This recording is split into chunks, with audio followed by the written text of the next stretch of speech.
So right there is Heroic Kil'Jaeden and how you should handle it as an arms warrior. Using my methods, I was able to get a 99 Parse for my item level of 933, and ended up being a 95 for all arms warriors.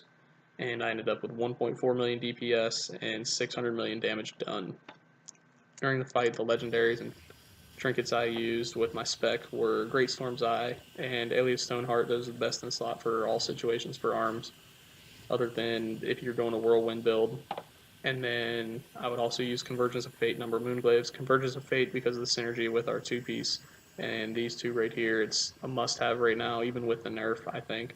And then Umbral Moonglaves, because of its synergy with Avatar, they both just work perfectly together, especially for a fight like this. And then obviously I already took Avatar, and then Sweeping Strikes for the 15 in a row. Sweeping Strikes just for all the cleave with the ads falling, and then also the tank ad, you're able to get all that cleave onto the boss, plus you're able to get executes onto him for Executioner's Precision.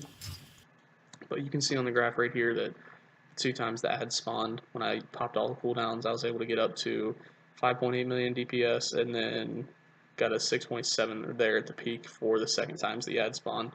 Actually 6.8. And that's just because of how everything works with this spec with all the synergy.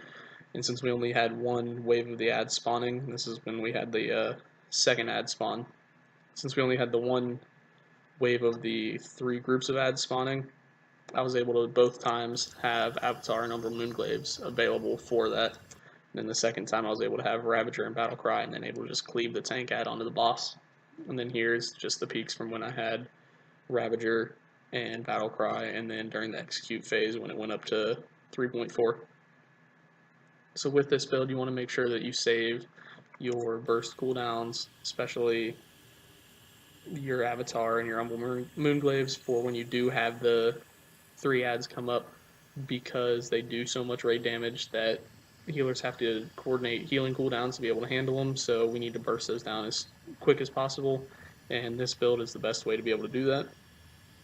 I also, if you saw during the fight, I saved my Heroic Leap. I didn't use it at all, actually, because I used that for insurance in case someone misses a soak. That way I can leap to it and just make sure that we don't wipe because someone missed a soak.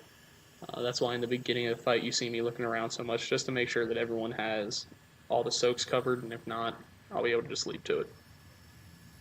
The last little tip I have for you is just keep an eye on when you're able to charge. I'll use the knockbacks that he does, and then when he flies over during the flight phase, just to be able to get those extra charges to get that little bit of extra rage for you.